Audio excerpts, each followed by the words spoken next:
কোম্পানিটা এসে ওন করবে হচ্ছে বাংলাদেশের কোম্পানিটা। Previously, as we started saying, this wasn't possible. তুমি ফরেন ইনভেস্টরকে দেশে আনা, that's very difficult. What you could do হচ্ছে বাংলাদেশের হয়ে you could invest abroad, but that doesn't really help start a business like you. এবং adding to that,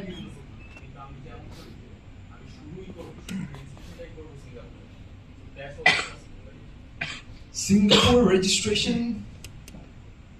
অ্যাকচুয়ালি এইটা উত্তর দেওয়ার জন্য আমাদের আসলে টাইপ অফ বিজনেস দেখতে হবে, what are your object clauses দেখতে হবে, এগুলি না দেখে বলাটা difficult. But coming back to your question, যেখানে আপনি বললেন যে এক্সপোর্ট ওরিয়েন্টেড ছিল কিনা, ইয়েস, খুবই লিমিটেড এক্সপোর্ট ওরিয়েন্টেড, শুধু না, লাস্ট 5 বছরের অ্যানুয়াল টার্নওভারের একটা অ্যামাউন্টও বলা ছিল, প্লাস বলা ছিল যে এটা অ্যাডহক বেসিসে দেওয়া হবে।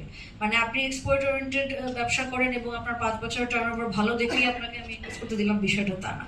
মানে মোট কথা, it was very restricted. Hope that answers your question.